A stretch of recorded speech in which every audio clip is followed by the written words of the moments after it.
Hi guys, hi, good evening everyone. Um, let's see who all have joined today. So this is day five, guys. Day five of data structures and algorithms, zero to hero. So I could not take this last session on Friday and Saturday too. So I had to actually reschedule it to today. So I hope like everyone who had joined will join today. Yeah, there was a break in between, but I hope we would resume our learning and we will finish it. Whatever we started, I think we would finish it. We hope like we would finish it well, right? Okay, let's see who all have joined today. Okay, so we have Tejasvi. Hi Tejasvi. Hi Shubham. Hi Arun. Hi Mohammed. Hi Aarti, Diane, and Giriraj. Okay. Good evening. Good evening. Yep, Tarun. Good evening. Good evening. And regarding your query, Tejasvi, if you have not received a mail yet, then I think I'll make it do. I'll do it today. Okay, so the only reason might be I was out, so that's the reason your classes could not happen. Okay, so I'll get it done there. Just we don't worry about it. Okay, all right. So yeah, some more people have joined. Durgesh, okay, Kale Rasi and Pratik and Sejal and Durgesh. Hi, good evening everyone, good evening, very good evening everyone, and thanks for joining back. And I welcome you to this day five of data structures and algorithms. So just a quick recap of whatever we have learned, guys. Just roll back to the thing which we have done already till this point. So we have learned patterns. We have done some pattern question. We have learned some trick, and we are able to apply that trick. We have done one or two problem on that, right? Okay, and after that we have done. A greedy algorithm, right? We have done greedy algorithm. We have done problems on greedy algorithm. We understood where greedy algorithm is applied, and we also have understood the loopholes, right? We discussed in the last session that the where greedy actually fails. I have given an example of this coin change problem where it was giving us the minimum number of coin as three, but actually the answer would be five. So if I repeat that question, if you remember it. Then I had given you the number of the available denominations would be 7, 6, 5, and 3 and 1, right? Those were the available denomination, and the amount we wanted to withdraw was 11 rupees, right? And the coins we had are 7, 6, 5, 3, 1, right? So as per greedy, it will pick up the first coin which is of 7 rupee. Yeah, some more people have joined. Let me also greet them. Sanka coding with Snehanshu and Vivek. Hi, good evening. Yeah. So 76531. These are the coins which are available denomination. And as per greedy algorithm, it will pick up seven first. The coin with the denomination seven, it would be picked up.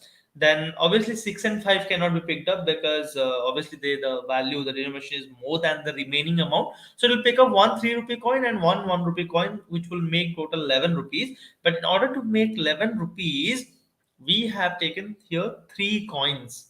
But as it is very clear, if I take a 6 rupee coin and a 5 rupee coin, I can make it 11. And here I need only two coin and not three. So minimum coin is actually two to withdraw 11 rupees, whereas greedy algorithm was giving us three coins as the answer. This is what we have discussed already up to this point of time, and I have already given you the basic idea about dynamic programming, how dynamic programming works, where we apply, where can be applied, okay, where dynamic programming can be applied, and basically optimization problem. And also I've given you the condition that if you can break down a problem into small sub problems, suboptimal problems, and that problems if they're overlapping, then you can apply dynamic programming. Okay, dynamic programming works on a principle, or it uses a principle called as memoization, right? Where we actually store a result of previously calculated solution of small subproblem, and whenever that same subproblem comes again, pops up again, instead of recalculating it, we use the previous result there. That's what is memoization. This is the basis of dynamic programming, right? So let's solve this coin change problem where this greedy algorithm is failing actually, okay, which is giving us three. Let's try to solve this using dynamic programming and see what answer we are getting using dynamic programming. Is it giving us correct answer, or is it also giving us the same answer as 3? Let's see, guys. Okay, so that what I'll do is I'll share a screen with you very quickly, and there I would start explaining things. Okay, just give me a moment. I'm sharing the screen. So this is the discussion we had done up to this point of time, guys. That's what I'm saying. Okay, what is this? Okay, this is another script which I think is done. Okay,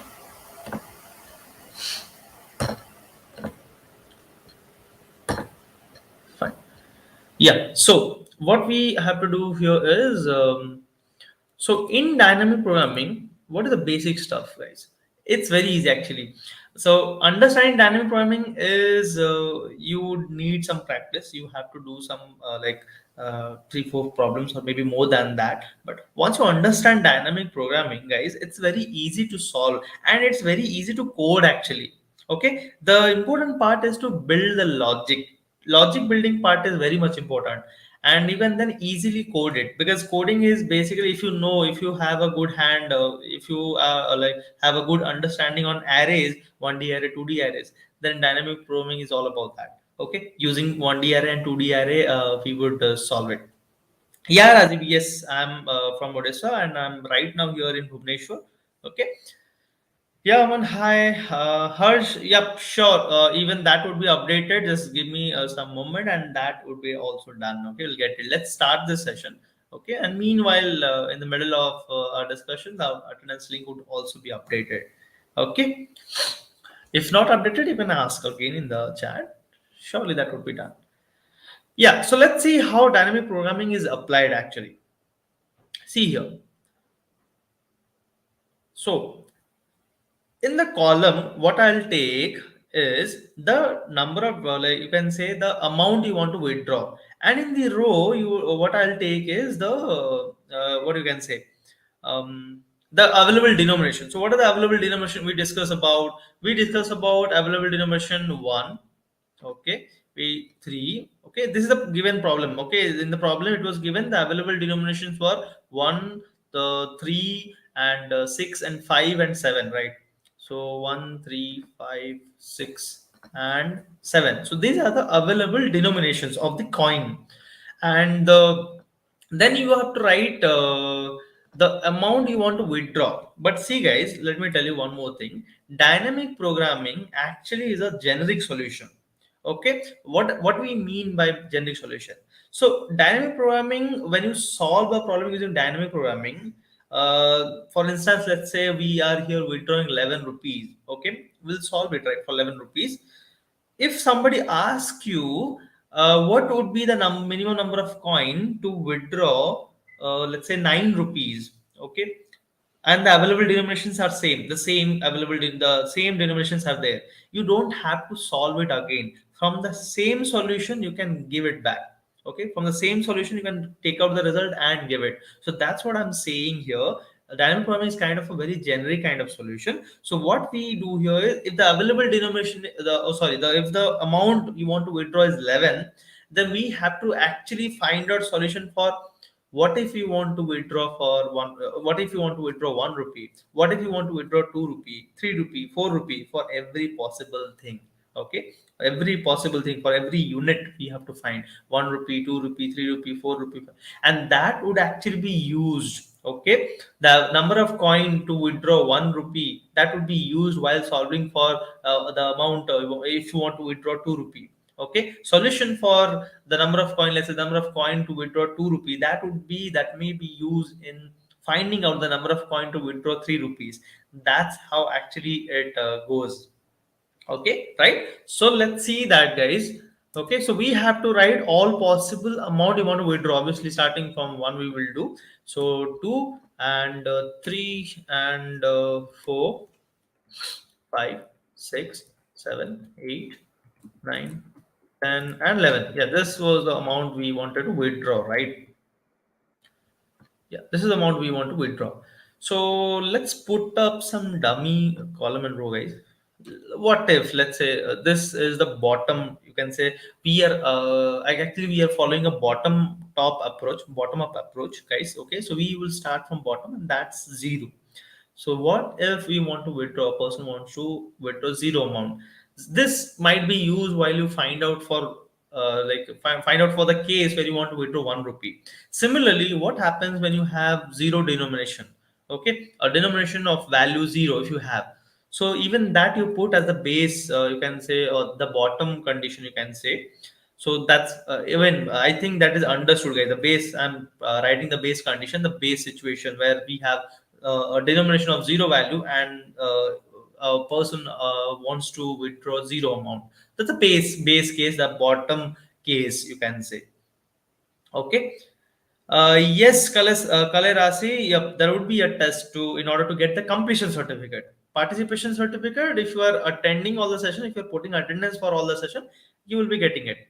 Okay. In short, I can say if you're eligible for that test, then you are eligible for getting a participation certificate. And when you qualify that test, you will get a completion certificate. Okay. Yeah. So what I'll do is I'll just put some color here so that it would be differentiated than others.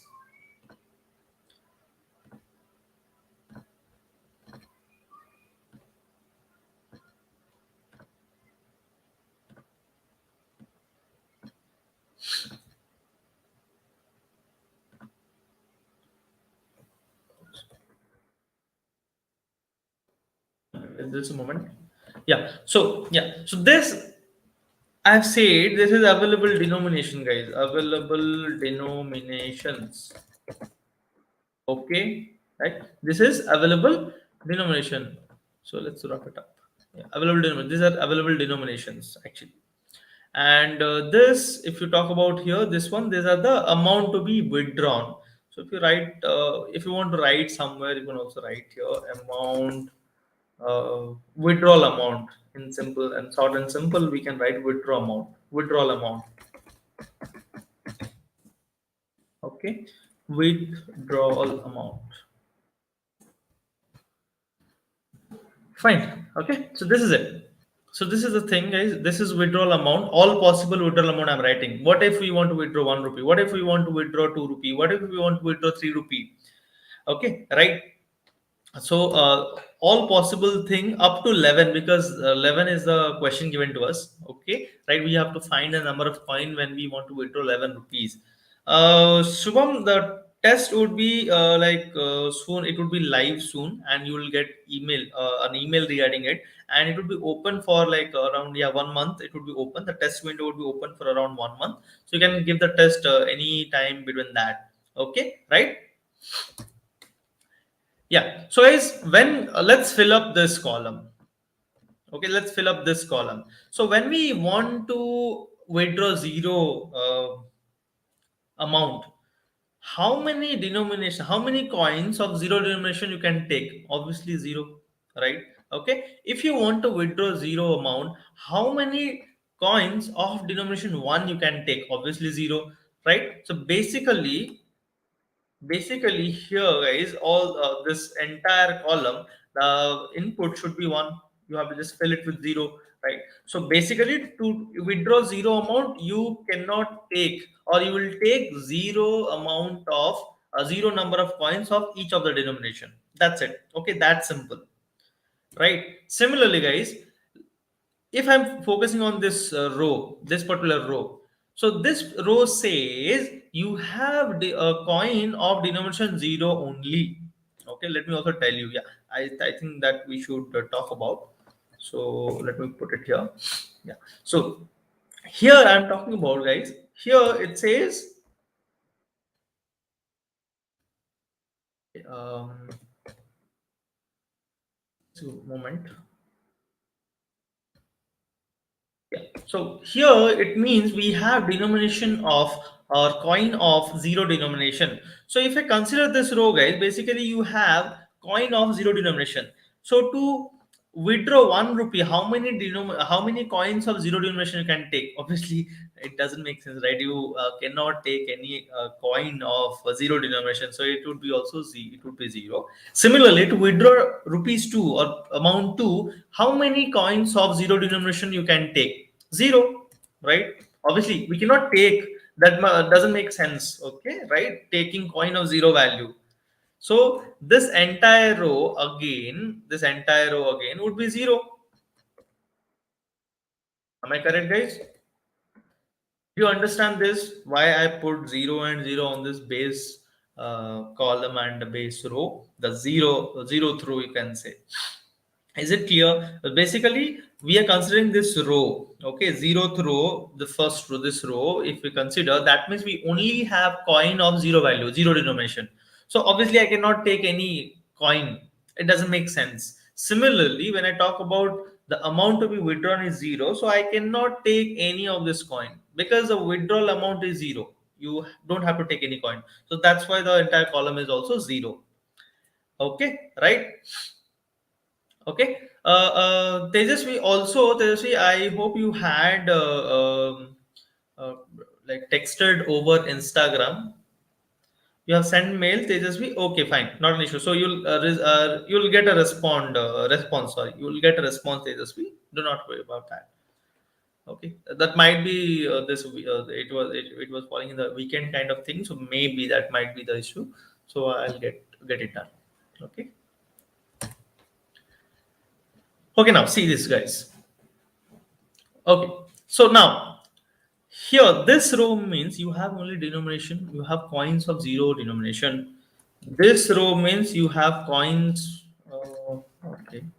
Yeah, this row means you have coins of rupees 1, and it is plenty of 1 rupee coins. Okay. When you are in this row, guys, when you are in this row, that means you have 1 rupee coin and 3 rupee coin. It doesn't mean you have only 3 rupee coin. When you are talking about this row, basically you have to consider that I have 1 rupee coin and 3 rupee coin, and each of these denominations value coin, it is available in plenty, infinite. Okay, it is available in plenty. Then again, same thing here. If you are in this row, then what you have to consider, you have to consider that, okay, I have 1 rupee coins, I have 3 rupee coin, and I have 5 rupee coins, plenty of each of this coin.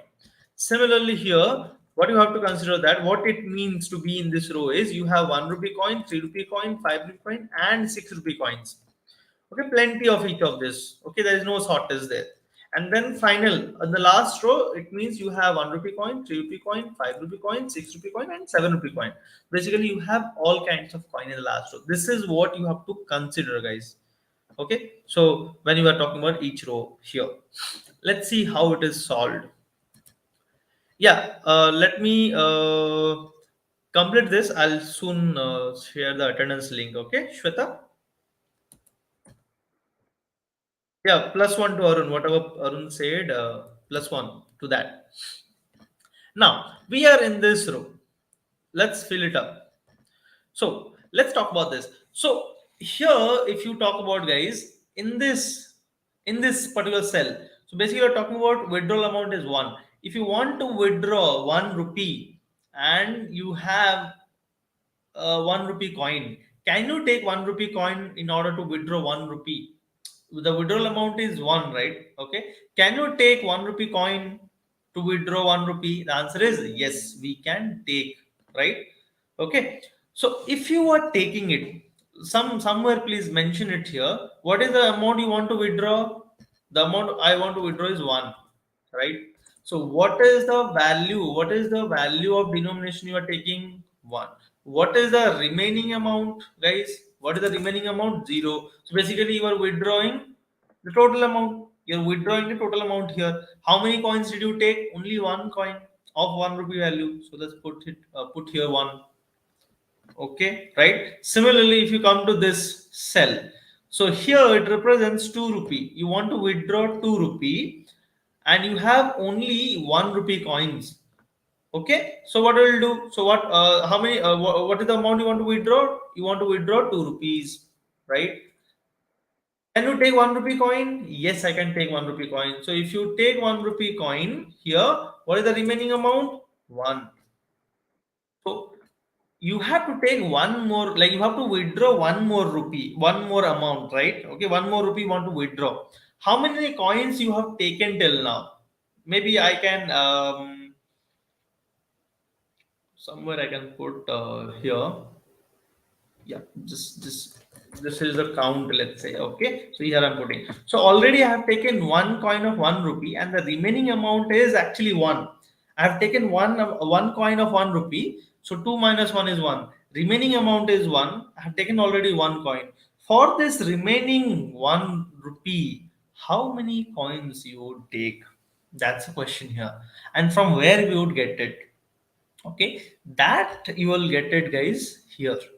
Just check in this column. For 1 rupee, to withdraw 1 rupee, what is the minimum number of coin you have already taken? See, here we are using memoization. We are not again seeing, we are not again calculating. Actually, we are using the previous result showed here. You'll get it, you'll get the flow of it once we solve some more cells actually. Okay, right? So already we have taken 1 rupee coin, one rupee coin. So the amount, the remaining amount we need is one more rupee. We don't have to calculate again. We don't have to think about it. Just go to the this 1 rupee wala column, and in the same row you can check the value is one. So basically we already have found out the minimum number of coin to withdraw 1 rupee. So that you take it, guys. Okay, that you take it. So already we have taken one coin, and for the remaining amount I need one more coin. Here it is mentioned. So 1 plus 1, that is 2, right? The total 2 coin I need. So here you can write 2. Similarly here, you want to withdraw 3 rupee. Okay, you want to withdraw 3 rupee. Can I take a 1 rupee coin? The answer is yes, I can take 1 rupee coin. So if you take 1 rupee coin, what happens? From 3 rupee, if you take 1 rupee coin, the remaining amount is 2, right? So you have taken already one coin. For the remaining amount, for the remaining, you don't have to calculate again. For the remaining amount, for 2 more rupee, what is the number of coin? Already have the value. We have already, we have with us the minimum number of coin to withdraw 2 rupee using 1 rupee coin. In the same row, if you come to this column, you'll get the result. So okay, so 1 plus 2, that's what, right? So total, how many coins you're getting? 3. Getting 3 coins. So similarly here, it would be 4, obviously. 5, 6, 7, 8, 9, 10, and 11. It is quite obvious, right? Because we have just 1 rupee coins and we want to withdraw this many amount. So whatever amount you want to withdraw, that number of coin you have to take of 1 rupee denomination. Right? Okay. So basically you have all 1 rupee coins. So if you want to withdraw 4 rupee, so you can take 1 rupee coin. No other option, right? If you want to take 9 rupee, if you want to withdraw 9 rupee and you only have the option of 1 rupee coins, obviously you just have to take 9 coins of 9 rupee. You're getting it right. 9 number of coins of value 9 rupee. Sorry, value 1 rupee. Because we are just talking about this row, guys. Only this row we are talking about here. This row. Let me highlight this. Yeah. Okay.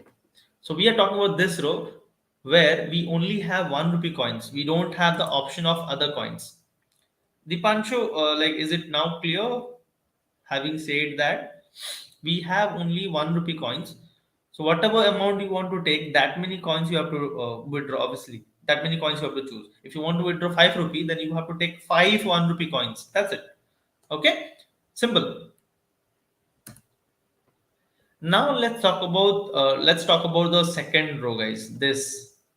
So when we have come to the second row, or you can say this 3 wala row, then we have actually 1 rupee coin, also 3 rupee coin. Now it is actually okay. Now it would be important. Now it is important to actually focus, concentrate.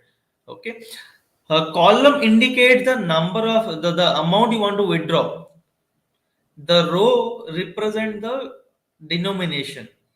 Okay, right? The row represent denomination. Now I'm in this row 3. That means I have coins of 1 rupee and 3 rupee. I have option of 1 rupee coin and 3 rupee coin. Okay, so now I'll go here. Now here column is 1. That means I want to withdraw 1 rupee. I want to withdraw 1 rupee. Can I take a 3 rupee coin? The question is, to withdraw 1 rupee, can I take a 3 rupee coin? To withdraw 1 rupee, can I take a 3 rupee coin? We cannot take 3 rupee coin to withdraw 1 rupee, right? 3 is more than 1, right? We cannot take 3 rupee coin. So what we have to do, don't have to think much. Just copy the previous value. Whatever is in the previous row, just copy that value. That is 1. Okay, right? Now we are in the next. Now we are in the next column. So in the next column, you want to withdraw 2 rupee. To withdraw 2 rupee, can you take a 3 rupee coin? The answer is again no, right? You cannot take 3 rupee coin. So what you have to do? Nothing, just copy the previous value 2. See guys, we are reusing the previously calculated value. We are not thinking much about it. We are just reusing the previously calculated values. Okay, the result, the previous solution was stored already. The solution for the you can say smaller sub problems was already calculated. It was there. We are now reusing the result here. This is memoization. This is dynamic programming. Okay. Now we are in this cell. That means we want to withdraw 3 rupees. We want to withdraw 3 rupees. Can I take a 3 rupee coin in order to withdraw 3 rupee? Answer is yes, of course. Yes, we can take. So I want to withdraw 3 rupee. Can I take a coin of 3 rupee? Answer is yes. And the remaining amount would be 0. So you don't have to take any more coin. So how many coins basically you have taken? 1. So it is not only just write 1 here, guys. Check. Okay, the result, you got the result now 1. Coin number of coin is 1. What is the previous result? 3. Which is minimum? 1. And what is the problem statement? To find out the minimum number of coin. So whichever is minimum from the current solution and the previous solution, write that, take that into account. So here obviously 1 is less than 3, so we would write here 1. Okay, so if I'm taking 3 rupee coin, I just need 1 coin. If I'm not taking 3 rupee coin, I need 3 coins. That is the thing. So obviously 1 is minimum, right? So I'll take 1 here. So basically I'll take 3 rupee coin. In order to withdraw 3 rupees, total 3 rupee, I'll take 1 3 rupee coin. Okay, right? Is it clear? Understood, guys, or not?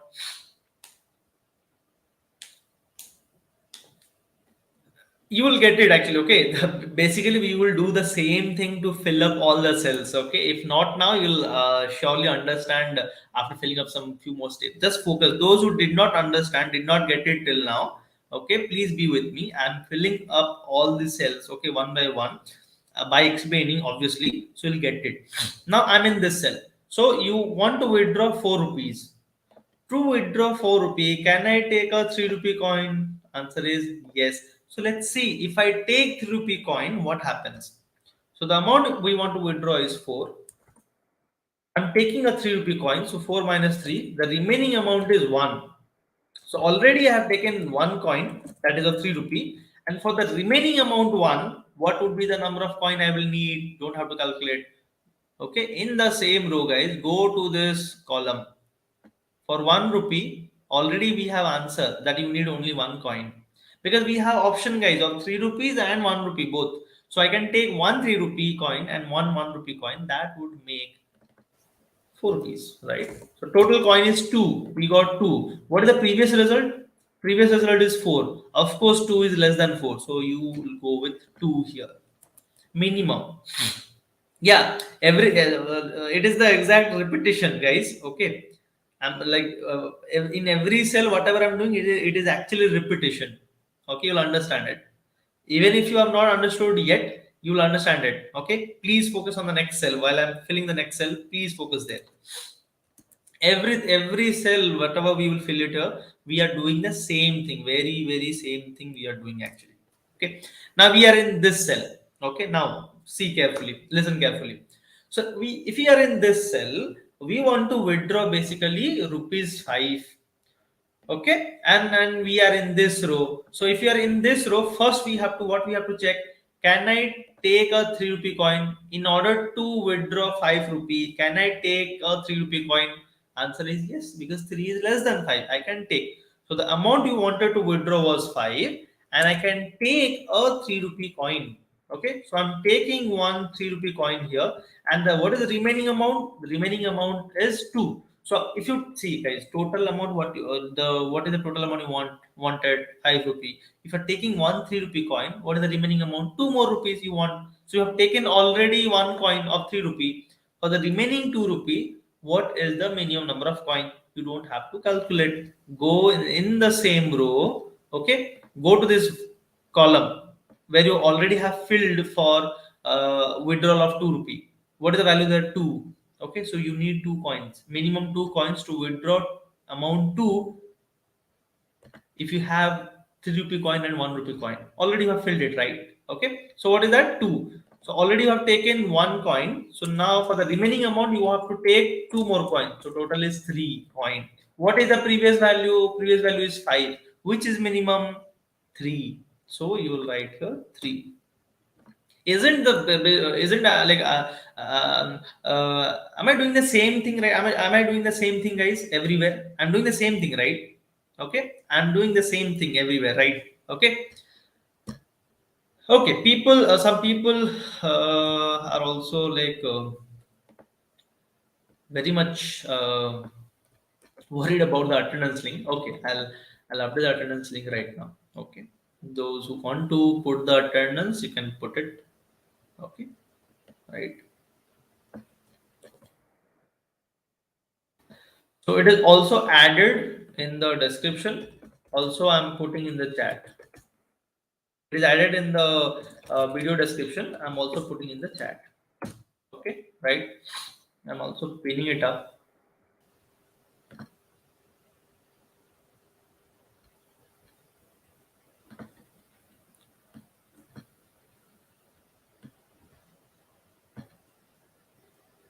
Yeah, you guys got it right, the attendance link.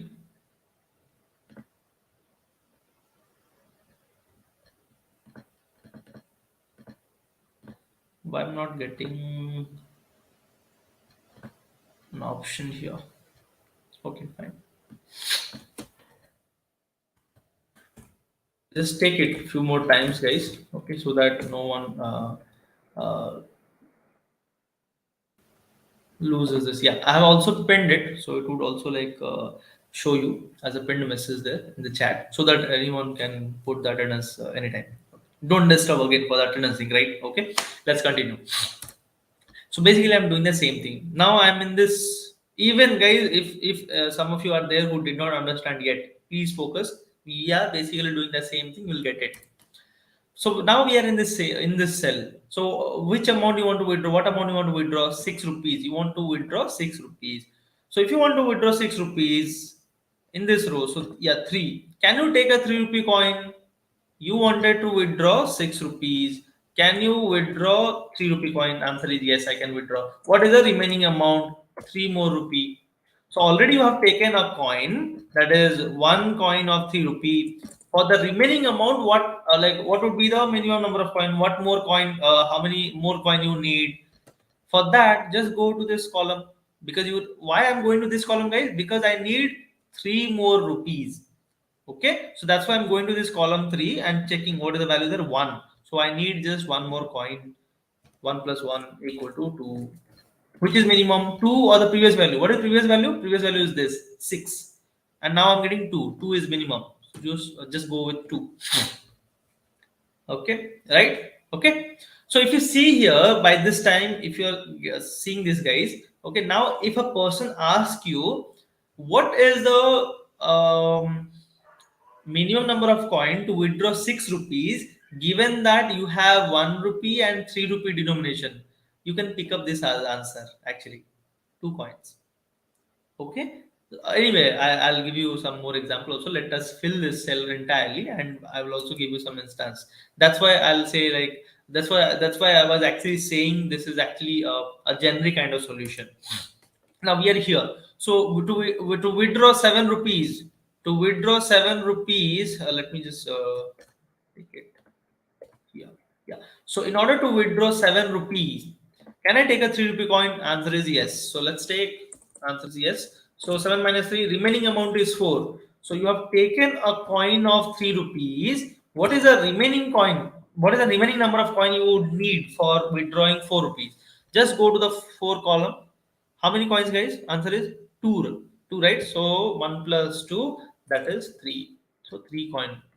Previous value is 7, now you are getting 3, so the answer is 3 here, right? Similarly here, in order to withdraw 8 rupees, can you take a 3 rupee coin? Yes, the answer is yes, we can take a 3 rupee coin. The remaining amount would be 5 and the total number of coin is 1 and I'm taking a 3 rupee coin. For the remaining 5 rupee, I need 3 rupees, sorry, 3 coins. Okay, 3 coins I need. So that becomes 4, total 4, which is less than 8. So I'll pick up 4 here, right? Okay. Now, to withdraw 9 rupee, can I take a 3 rupee coin? Yes, the answer is definitely yes. I can take a coin of 3 rupees. So 9 minus 3. What is the remaining amount you want to make? 6 more rupee. So total number of coin is one coin of 3 rupee. For the remaining 6 rupee, I would need 2 coins. Okay, so 1 plus 2, that is total is 3, which is less than the previous value 9. So you'll go with 3. Okay, right? Now, in order to withdraw 10 rupees, yep, let's do it. 10. Can you take a 3 rupee coin? Yes, I can take a 3 rupee coin. What is the remaining amount? 7. So, what is the total number of coin? 1 3 rupee coin. For the remaining 7 rupees, I need more 3 coins. So, 1 plus 3, you'll write here, that is 4 coins. So, let's put it 4. So we are reusing the previously calculated result, guys. We are not calculating it again. Some part we are calculating, and for the overlapping, for the repeating problem, we are taking the value which is already calculated. We are taking the result of already calculated thing, right? Okay, okay. Now here, if you want to withdraw 11 rupees, so 11 rupee, can I take a 3 rupee coin? Answer is yes, I can take a 3 rupee coin. What is the remaining amount, guys? 8 more rupees, right? So what is the total number of coin? I have taken one 3 rupee coin, and for the remaining 8 rupee, I need 4 coins. So 1 plus 4, answer is 5. This is minimum than the previous value. So you'll fill it up as 5. Okay, so this row is done, guys. This row is done. Similarly, guys, we will have to fill every row, every cell actually in this table. Okay, it's a table. So for that, okay, I'll clean it up because I need to do the same thing actually. Just give me a moment. Just give me a moment, guys, because I just have to clean it up. Yeah. So now we are in this cell. Again, you want to withdraw 1 rupee, guys, but now you have option. What option? We are in this row, right? You have option of 1 rupee, 3 rupee and 5 rupee. So when we are in this row and you want to withdraw 1 rupee, you have to check, can I take a 5 rupee coin? Answer is no, I cannot take a 5 rupee coin. So in that case, what you have to do? Copy the previous value, that is 1. Same thing, guys. In order to withdraw 2 rupee, can you take a 5 rupee coin? Answer is no. What to do? Just copy the previous value, that is 2. Previous value from the previous row. Okay, to withdraw 3 rupee, can you take a 5 rupee coin? Answer is no. So what you do? Just copy the previous value. Okay, in order to withdraw 4 rupees, can you take a 5 rupee coin? Answer is no. What to do? Just copy the previous value. Okay, isn't it easy? Right? Okay, so basically when you are trying to withdraw an amount, and if you cannot take that particular denomination coin in that row, the respective row, then you just have to copy the previous value. That's it. Because we, if you don't have the option of taking the new coin, then we already have the result with the previous coins, so we just take that up, we just copy that up solution. Okay, previous solution, that's it. That's what basically we are doing here. Okay, Now here it would things would change because you want to withdraw 5 rupee, and to withdraw 5 rupee I can take a 5 rupee coin. Okay, things would get like things would change here. Now you wanted to withdraw 5 rupee and I can take a coin of 5 rupee and the remaining amount would be 0. So count would be 1. Now here it would be 1. So things would change here. From this onward things would change. Okay, right? Okay. Now you want to withdraw 6 rupee, guys. So in order to withdraw 6 rupee, can you take a 5 rupee coin? Answer is yes. What is the remaining amount? 1 more rupee. So what is the total number of coin you are taking? 1 5 rupee coin. And for remaining 1 rupee, what is the number of coin? Already have it in the table. Okay, in the same row, if you go to this column, you'll get it 1. So 1 plus 1 is actually 2. Compare it with the previous result. So previous result is also 2. You got 2. Even now you are getting 2. So yeah, fine. Just take the minimum. Minimum is actually both are same value. So minimum is same. Okay, 2. This is what we are doing. Now for 7 rupees, you want to withdraw 7 rupee. Can I take a 5 rupee coin? Answer is yes, I can take a 5 rupee coin. What is the remaining amount? 2 more rupees. You need 2 more rupees. Total number of coin you are taking? 1 coin of 5 rupee. For remaining 2 rupee, you have to take 2 coins. Already we have filled it in the table. So just take that. So 1, 2, 1 plus 2, that is 3. Previous value is also 3. Even now you are getting 3. So basically same, guys. You're getting the same thing. Okay, right?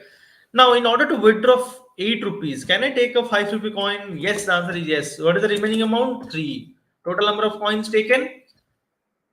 1 coin of 5 rupee. For the remaining 3 rupees, I would need 1 more coin. That's it.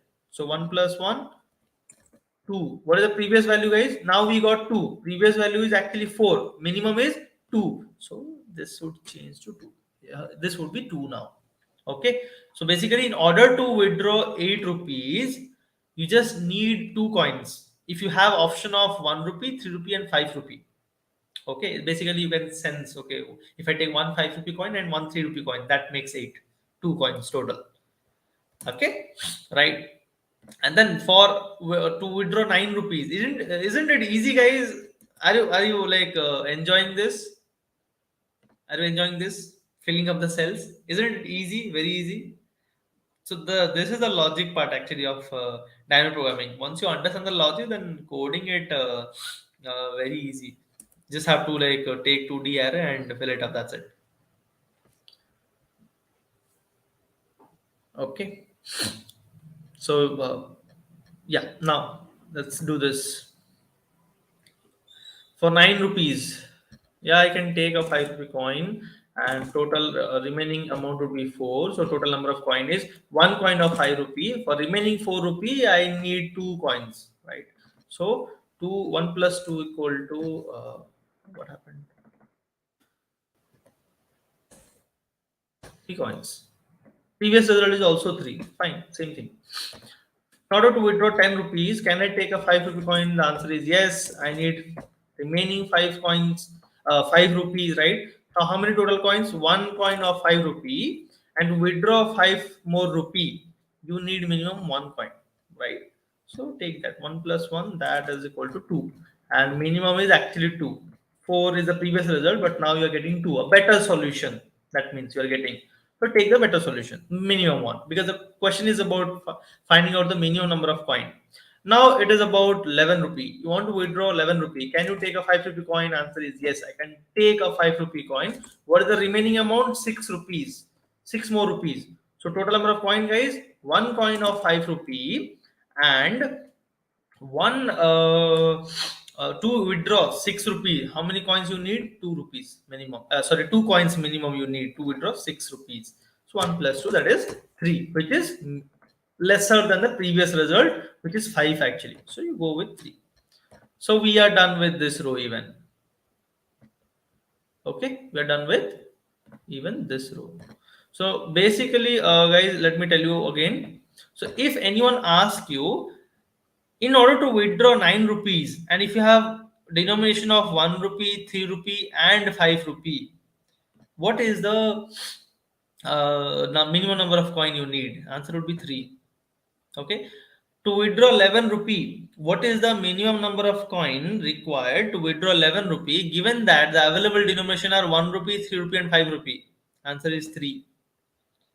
Okay, right? 3 coins minimum we would need to withdraw 11 rupees if we have denomination of 1 rupee, 3 rupee, 5 rupee. Right? Quickly say me guys for this row. So you want to withdraw 1 rupee. Can you take a 6 rupee coin? No. Okay, just copy the previous value. Same thing. Copy here. 2, 1. Just copy it because you cannot take a 6 rupee coin for withdrawing 4 rupees. So just copy the previous value, guys. That's it. Okay, right? In order to withdraw 5 rupee, can I take 6 rupee? No. So just copy the previous value. In order to withdraw 6 rupee, can I take a 6 rupee coin? Answer is yes. Only one coin will suffice. If you take one coin of 6 rupee, you will get 6 rupees. Now you want to withdraw 7 rupees. Okay, so in order to take 7 rupee, yes, I can take a coin of 6 rupees. Remaining amount would be 1. What is the total number of coin? One coin of 6 rupee. For the remaining amount, I need one more coin. Okay, remaining 1 rupee amount, I need one coin. So 1 plus 1, that is equal to 2. Right? Okay, so previous value is 3, but we are getting a better solution now. Minimum 1, 2. Okay, right? Then for 8, similarly, do it guys quickly. I'm doing it quickly. I by this time I hope everyone understood whatever we are doing here. So I think you can fill it up quickly. So 8 rupee coin, to withdraw 8 rupee, I can take a 1 6 rupee. I can take 1 6 rupee coin. So one coin. Remaining amount is 2. For 2, I have this 2 coins already. So 2 plus 1, 3. So answer would be 3 here. To withdraw 9 rupees, I can take a 6 rupee coin. Okay, 9 minus 6. Okay, remaining would be 3 rupee. For 3, it is actually 1. So 1 plus 1, it would be 2. 2 coin. Okay, you don't need this, guys. You don't need this. So just when you are handy with it, you can just do it.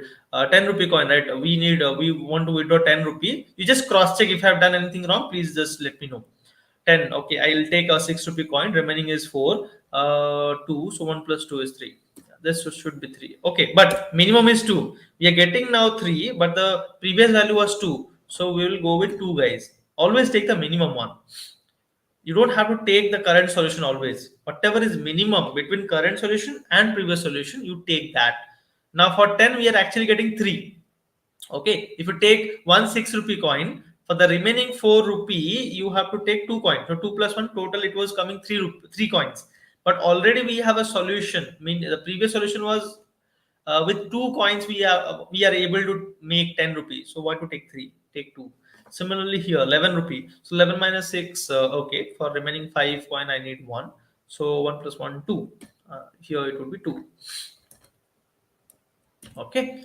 Similarly, guys, here it is 7, right? So up to here, you just have to copy the previous value, right? Because you cannot take a 7 rupee coin. So let's do that. Copy it.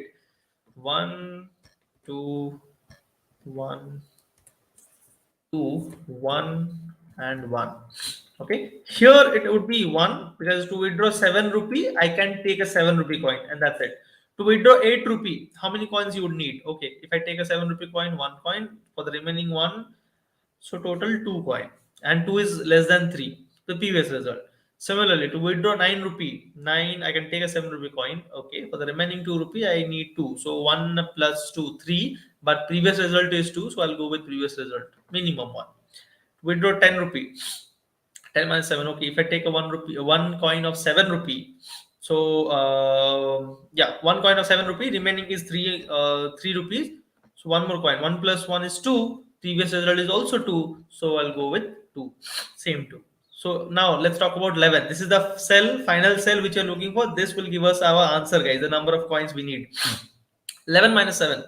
So if I take a 7 rupee coin, then the remaining amount would be 4 rupee. And for 4 rupee, I need 2 more coins. So 2 plus 1, total 3 coin. But I already have a solution, a better solution. The previous result was 2, which is minimum. So I'll go with 2. And this, my friends, is your solution. Okay, this is a solution, the last cell. Okay, 2.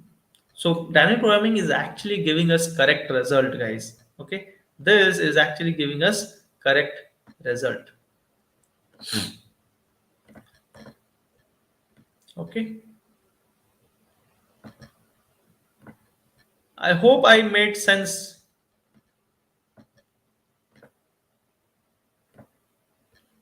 I hope I made sense to you guys, and you understood whatever we have done here in this dynamic programming. It's very easy actually.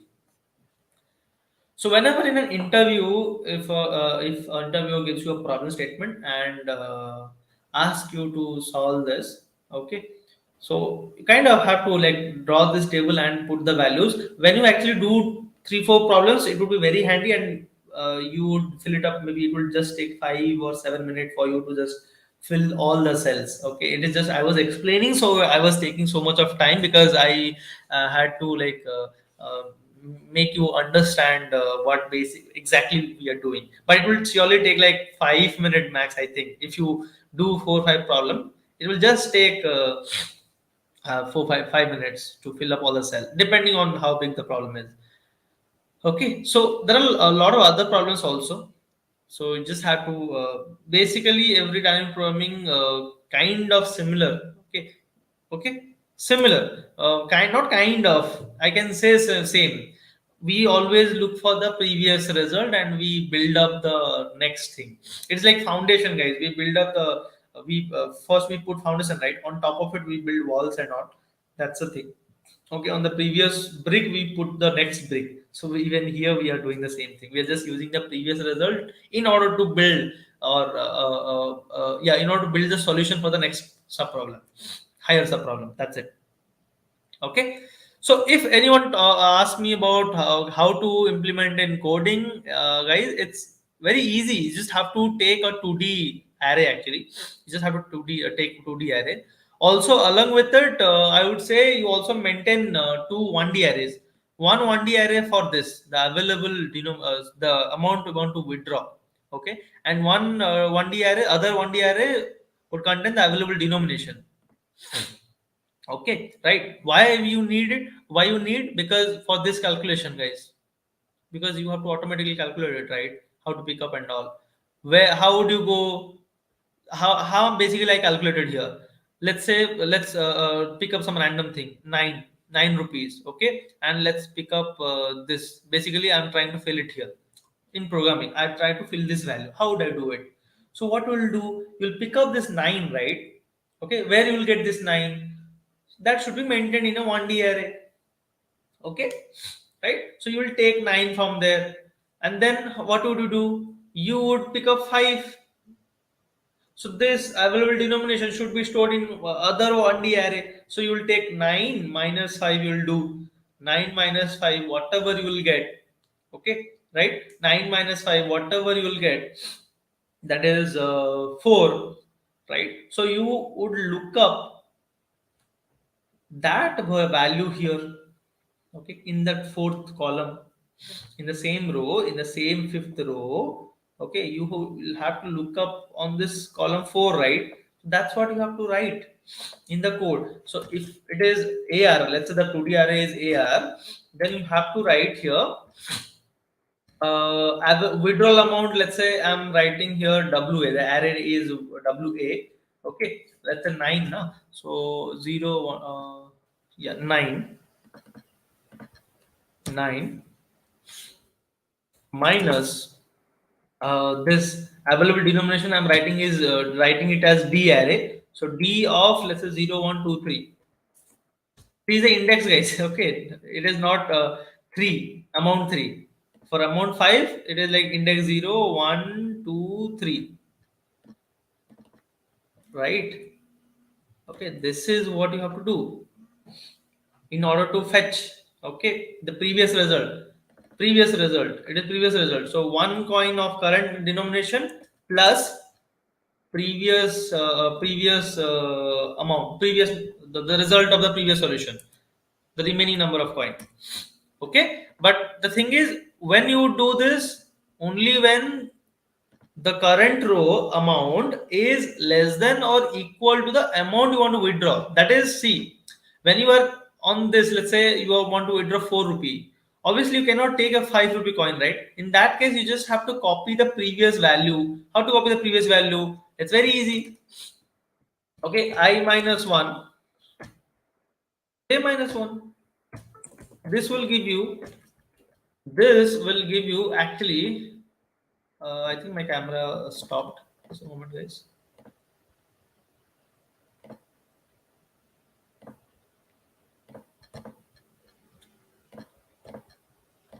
Okay. Yeah, I think the screen is again visible to you. Please let me know, is the screen visible or not?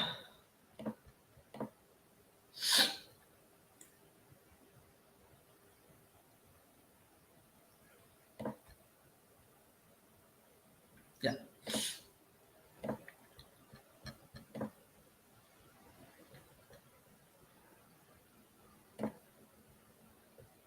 Yeah, so what I was saying here is, okay, so you just have to, in that case, if the current row denomination is greater than actually the amount you want to withdraw, then you just copy the previous value. Previous value would be given by this I minus 1, previous row, previous column, right? Okay, not previous column, same column, sorry guys. Previous, just the previous row. When you write j minus 1, it will give you the previous diagonal element I minus 1 j, same column, previous row, because you want to copy the previous value. That's it. This is it, guys. Done. Easy to code. You just have to play with the 1d, 1d array, 2d array. That's it. Nothing else. Okay. Understood, everyone? Clear dynamic programming understood, guys, how we apply dynamic programming. So what you can pick up, guys, you can pick up this one more problem, and you can work it out on your own. Okay, that you can take as an assignment actually. That question is actually a rod cutting problem. Okay, rod cutting problem. I'll give you this. I'll put the problem statement. I'll give you the values, exact thing on the community today after the session. I'll put up. Okay. So, but I'm just letting you know. I'll be giving this assignment on rod cutting problem. I'll give you. So, rod cutting problem. Basically, the question would be, for available uh, pieces of rod of certain lengths. Okay, maybe 1 meter, 2 meter, 3 meter, 4 meter, kind of. Okay, different lengths of rods would be available to you. Okay, and for each length of rod, the profit amount would be given to you. If you sell 1 meter rod, a rod of a piece of rod of length 1 meter, this is the profit you will get. If you sell a 2 meter rod, then you will get this profit. If you sell a 3 meter rod, then you will get this profit. Okay, right? So for a given length, let's say the thing is, it has been asked, you have to sell 6 meter of rod in total. Let's say you have to sell 6 meter of rod in total.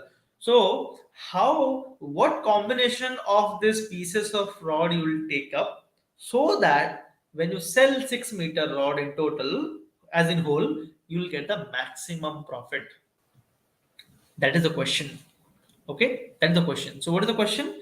I'll give you the like what is the profit and all, but I hope you can get it, get the question here. So different lengths of rod pieces will be available to you: 1 meter rod, 2 meter rod, and each of these rod pieces will be available in plenty, infinite. You don't have to think about that. Okay, 1 meter rod, 2 meter rod, 4 meter rod, 3 meter rod, 5 meter rod. This would be available, and it would be asked. Maybe let's say you are to sell, you have to sell 8 meter rod in total. It is not like 1 8 meter rod. No, you can mix up. You can take 1 meter, 2 meter rod, then you can take two one but 8 1 meter rod. You can take four 2 meter rod, kind of that. You can make combination.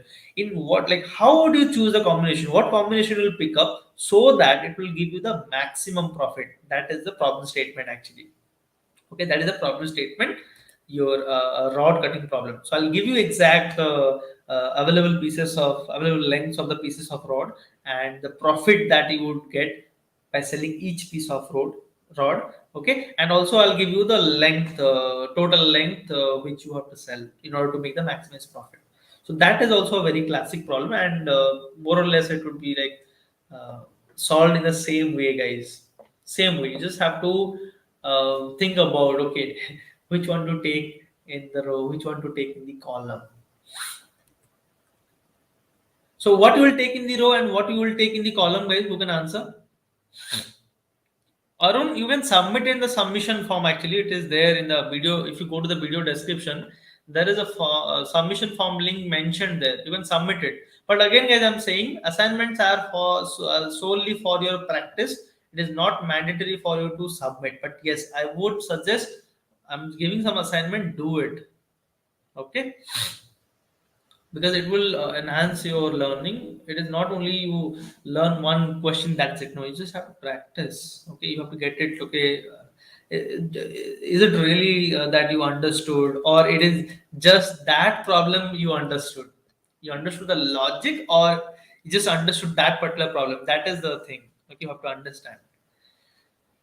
Okay, guys, so let me tell me one thing. What would be in the row and what would be in the column? In the rod cutting problem, available pieces of rods of length would be given, right? Okay, and the length of the rod, the total length of the rod you want to sell, that would be given. What would be in the row, what would be in the column? Rods in the row, then column for profit, they just be saying. Okay,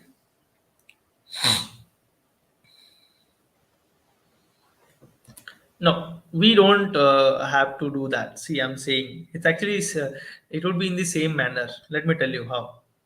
You'll actually take the available pieces of rod in row one, this row, what is that, row wise, because you have to check, can I take a, to make 5 meter rod, can I take a 5 meter rod, can I take a 6 meter rod? So the available rod pieces would actually be here in the row, the same way we have done, right? And in the column you have to write all the possible rod length, like unit wise. If I have to sell 1 meter rod, if I have to sell 2 meter rod, if I have to sell 3 meter rod, if I have to sell 4 meter rod.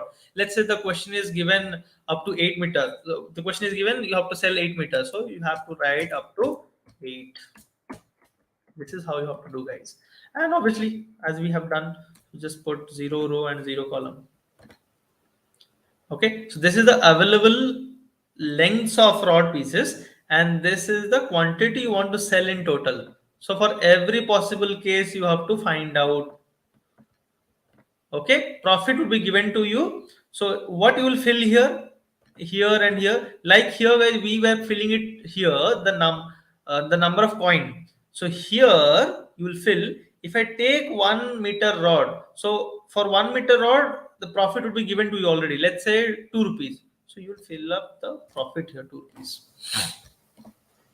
Okay, and here see, for 2 meter rod, for two, if you want to sell a total 2 meter rod, so you have option now only 1 meter rod, so you will pick up obviously two 1 meter rod. So for two 1 meter rod, what is the profit? By taking 1 meter rod, you will get 2 rupees profit. Okay, and the remaining 1 meter, you already have the profit with you. 2 plus 2, that is 4. So we'll take it.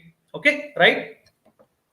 This is the way in which you have to solve that problem. I'll give you the problem statement, I'll give you some values to work upon, and you can work on it accordingly. Okay, guys, so we basically are done with the dynamic programming also. Anything else you want from me to know, to learn, or to know, guys? Or we can call it off. Let me know.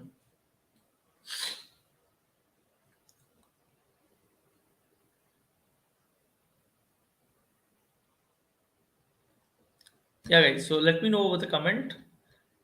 Is it all clear, or you like want some explanation on this, or maybe if you want to want something else from me right now, if you want me to discuss something else after this, let me know. Or else, if we want to disperse, we can also do that. Vector Dipanshu is certainly not a part of this decision algorithm. That's actually a part of only C++. Okay, pointers. Okay, I'll give you a quick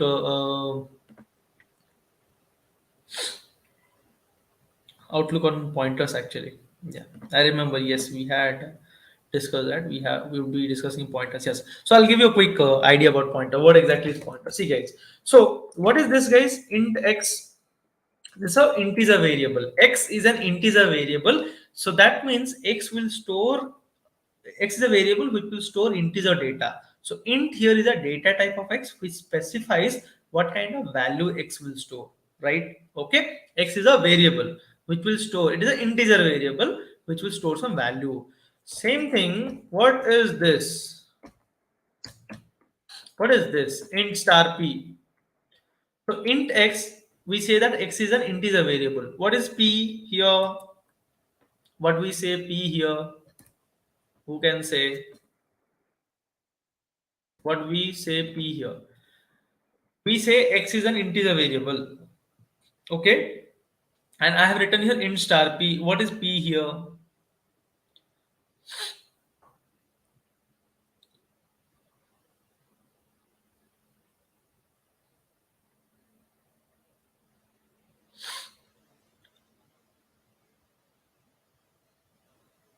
Just tell me.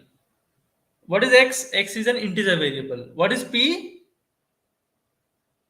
P is a x is an integer variable. P is a no, Dipanshu. Certainly not. You cannot say. How come it stores the address of x? How you like right now? How do you know that it stores the address of x? P is a pointer, right? Yes, P is a pointer. But I've seen people see it. Yeah, yeah, it is pointer, but never ever call it as integer pointer. There is no type of pointer actually. Okay. So sorry, excuse me first of all. So see guys, here x is integer variable. The data type of x is type of x is integer, but not ever call it as integer pointer. Okay. So read it in this way. P is a pointer. P is a pointer. That star. P is a pointer to integer. Always read in this way. Half of your problem will be solved. Okay, half of your problem will be solved. P is a pointer to integer. Do not call it as integer pointer. So basically, P is a pointer to integer. So it is supposed to store address of an integer variable. Okay, it is supposed to store address of an integer variable, and luckily we have here an integer variable x, so I can store address of x in p. Okay, right now p is not holding any address. So if you want to store address of an integer variable, which is x, here we have, so I can write p equal to ampersand x, ampersand x. So when you have ampersand x, so it would basically store address of x. So address of x is being stored in p. So we say that, okay, let's say, just give me a moment. Yeah, let's say this is X, memory location for X, right? Okay, this is X. And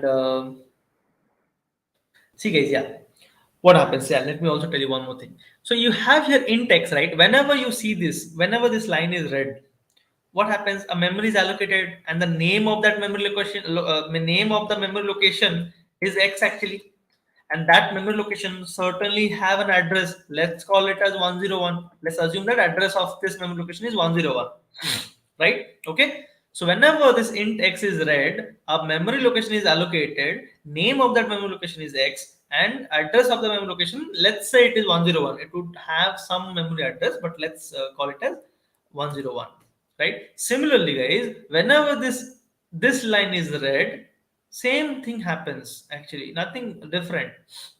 Okay, a memory would be allocated.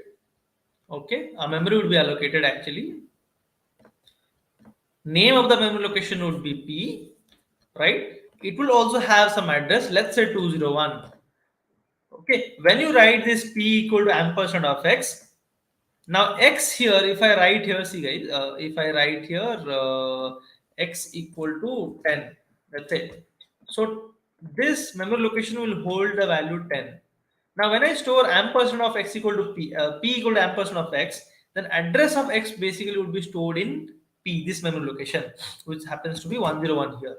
So 101 is the value of p, 10 is the value of x. Only thing here is 10 is an integer value which is like which x is storing, but 101 here is actually address of an integer which p is storing. Okay, right? How to print the value of x? So if you talk about C++, it's very simple. You just write C out x and value 10 would be printed. But how to access the value, how to print that value 10 or how to get that value 10 using this pointer, because p is holding address of x, so we say that p is actually pointing to that address, right? I'm not very sure if we can do this here because we are in Excel sheet actually. Okay, we had this option, right? But I have not connected the writing pad. So I think we can skip this.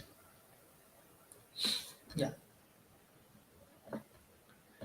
Yeah, fine. So P is actually pointing here. Okay, P is pointing here to X. Okay, P is pointing here. You can assume a virtual arrow actually pointing towards X. So how to access the value 10 using P as P is pointing to X? It's again very easy, guys. Just have to write star P. What do we mean by star P? So if you write C out star P, then you'll get the value 10. Okay, let me make you understand what exactly is star P. See, what is P? What is X? When you write X, it is 10 because value stored in X is 10. When you write P, the value stored in P is 101. So when you write P anywhere, it is actually 101.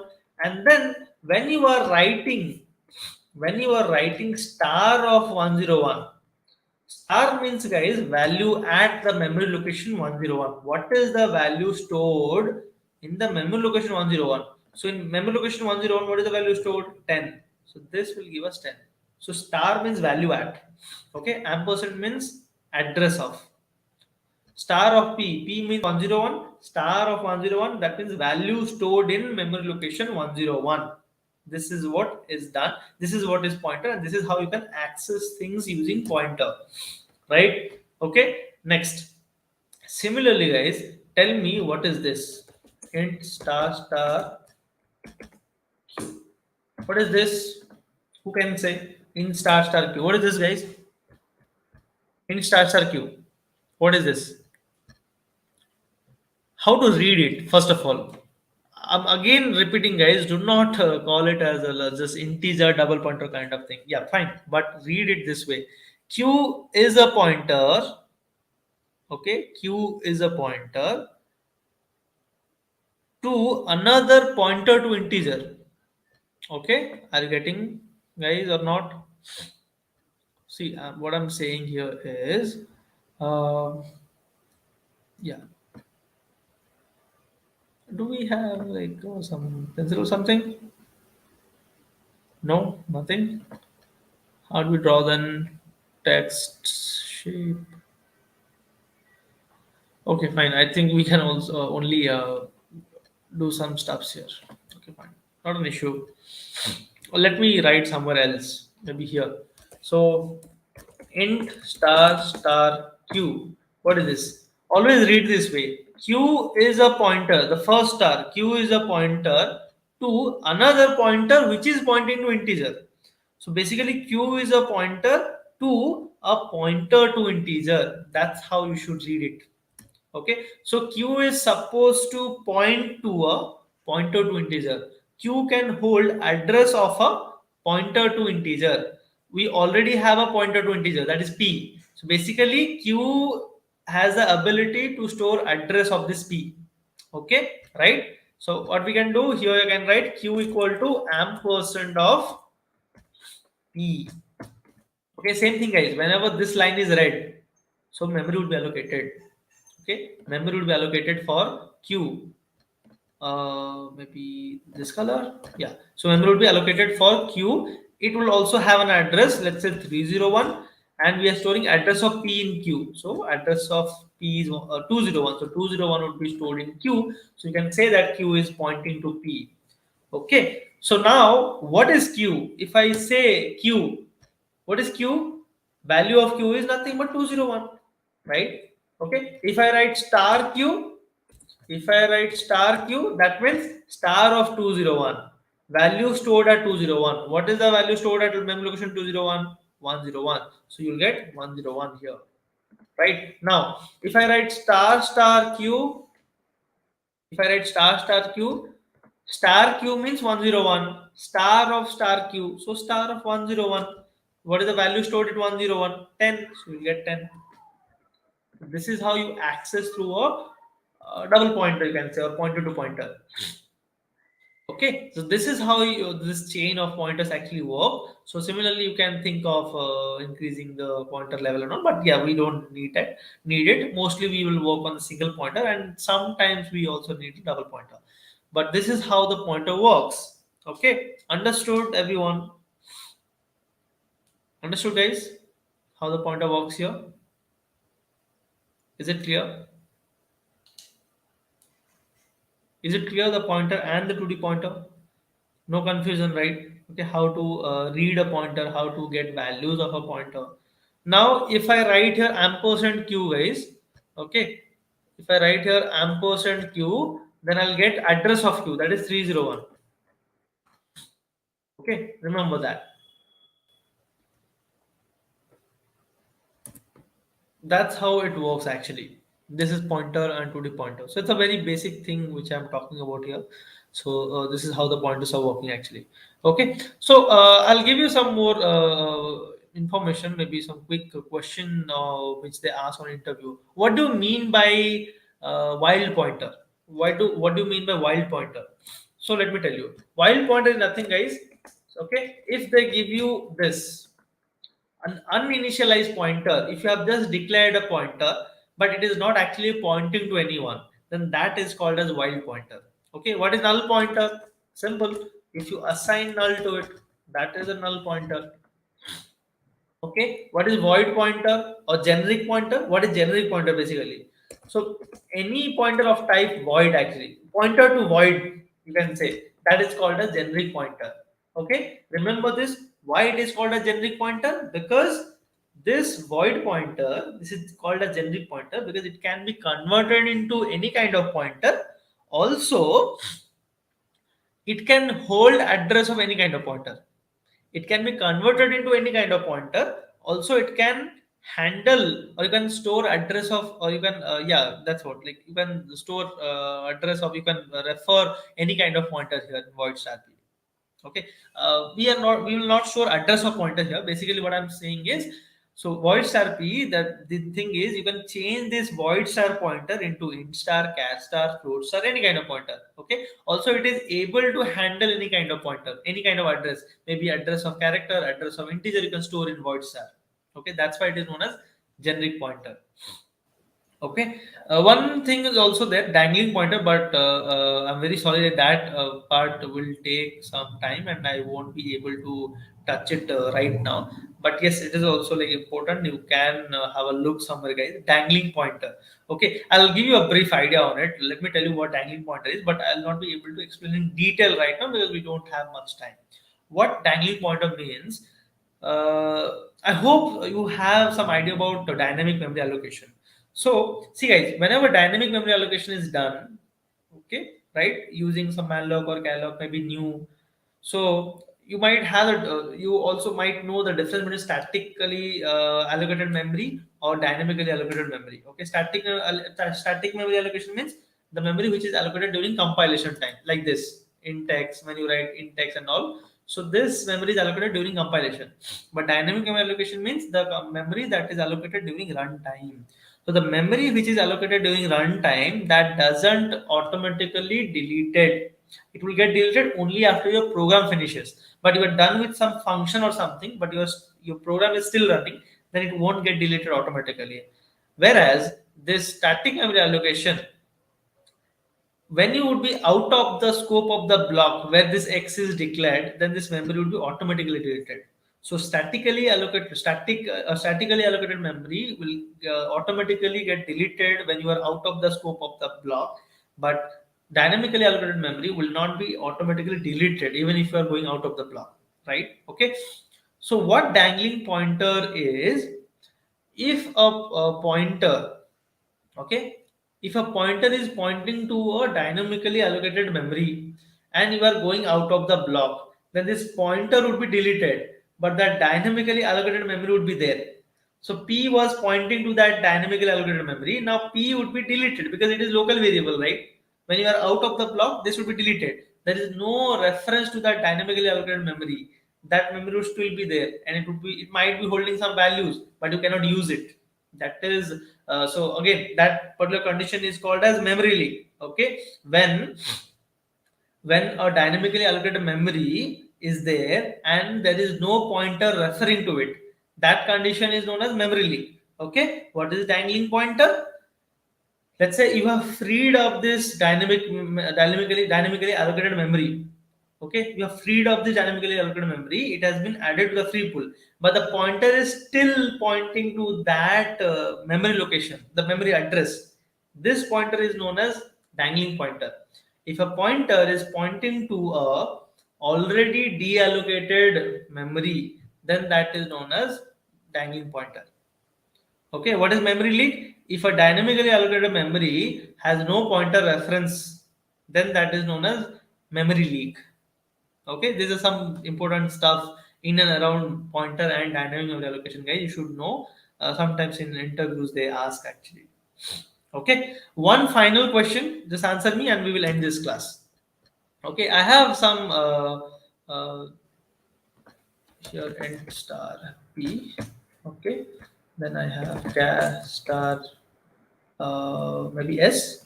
Okay, right. Then I have a float star FP. Okay, and then I have student star ST. What is student? You might be wondering, guys. Let me also mention you what is student. So student is basically a structure student. Okay, it has basically if you ask me,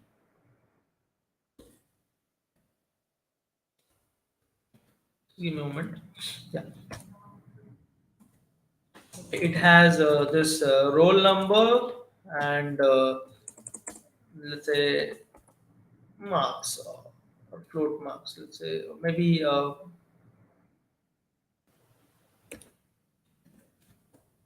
name and roll number. Let's say of 10 characters.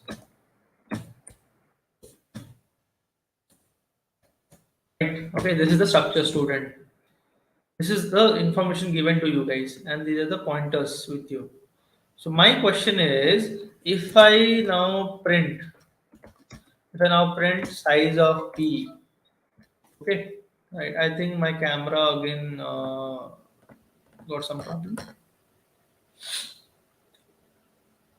Anyway, we can ignore the camera part and maybe we can focus on whatever we are learning right now. Okay, right? Yeah. So what we are doing here, yeah, we are basically printing size of every kind of your pointer, right? Okay. So size of P, size of S, size of FP, and size of ST. So what would be the answer for each of these guys? Let me know. Okay? Just serially tell me. Whatever his answer is, just separated, comma separated values, just give me in the comment for the four things here. What would be the size?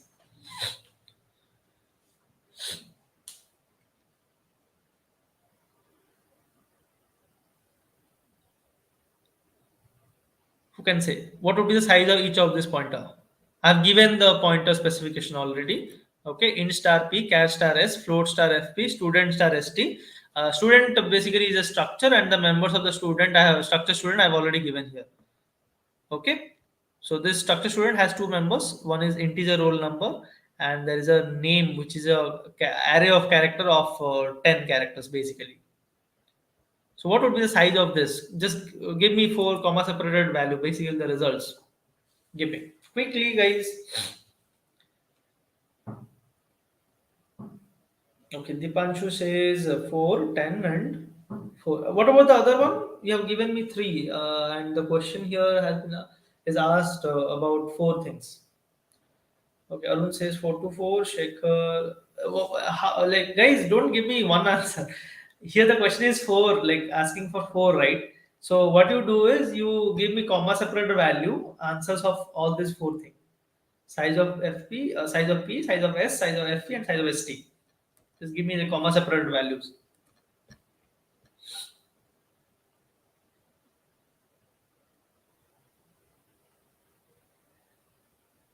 Okay, 4, 2, 4, 6. Okay, let me tell you one thing, guys.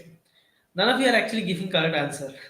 See, size of all the pointer would be actually same. Let's consider 64-bit system. So all this size would actually be 8. Considering 64-bit system, if you consider 32-bit system, then all the answer would be 4.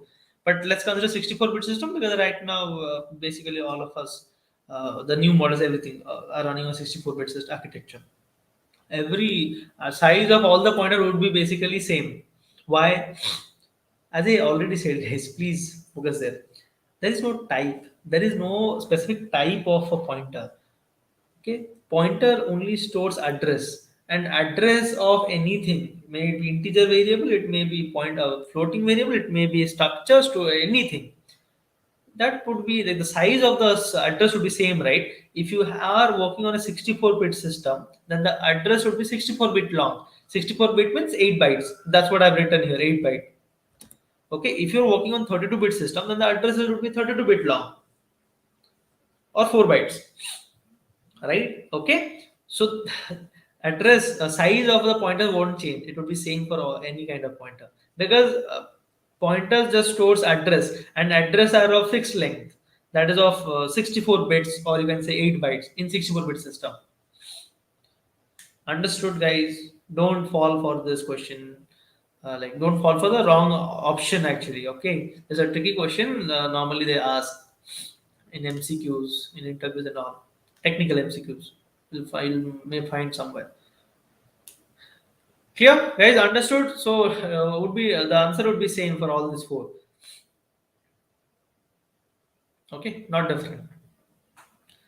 Great then, guys. So this is what I had for you in terms of this pointer discussion. So yeah, I have taken some extra time, but I hope that's fine with everyone. Uh, at least we learned something, right? Okay. Maybe you might be knowing already few of the things. You might not know one or two things that you got to know. Maybe you already knew all these things that we discussed. But yeah, yeah, that's like it's a good thing to have a quick brush up, right? So that's it. So yeah, guys. So basically, we are done. But yeah, I think we have not announced today's winner. Just give me a moment. It's already like, oh, we have overshooted the time. Let me announce today's winner, guys. Otherwise, you guys will like say later today's winner was not announced. Okay, let me announce today's winner. Just give me a moment. Don't leave it yet, guys. Don't leave yet, guys. We are like about to announce today's winner. Let's see who is today's winner. So I already have fetched the list and already like done the preliminary steps. I just have to choose the name randomly here by clicking on this thing. I hope everyone can see this the screen of mine. Yeah, it is visible. Okay. Let's see who is the winner. Who is the winner? Yes, Sridharan. Oh, Sridharan names was already taken, I think, in the previous session. So obviously, I won't go for this name again. Who is the next? Ojas Kumar. Are you there? Ojas Kumar. Ojas was the one who was saying, like, my name do not come, never come, it never comes, it never comes. Ojas was saying. Sridharan was already like he's already a winner, so I'm not taking that name account. So I just went for the next name. Is Ozus there today? Ojas, he always says my name is not coming, but see now his name is there and he isn't present. Okay, fine then. We'll go for the next name then. Is Ojas there? Ojas, are you there? Nope, right? Okay, let's go for the next name.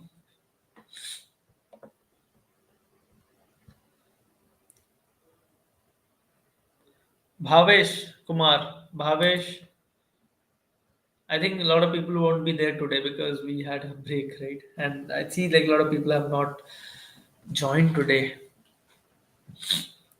Even Bhavesh is not there, I think. Okay, let's go for the next name. Sumansri, HV Sumanasri.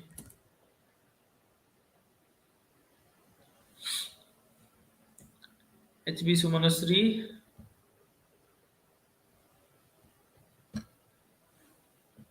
HB. I don't think even this person is there.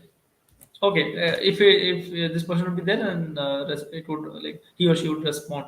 Sarang Shirke. Oh, Bhavesh is there. Bhavesh is there. So just a moment.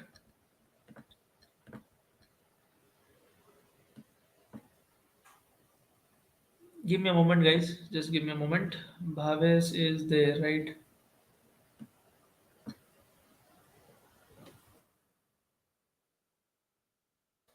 Okay, Bhavesh, please, did you check was that your email ID be jangir266 at gmail.com? Was that your registered email ID? Please confirm and I will proceed accordingly.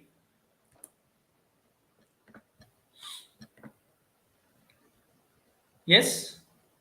Okay, great then. Yeah, so congrats, Bhavesh. You are like today's winner of the gift coupon.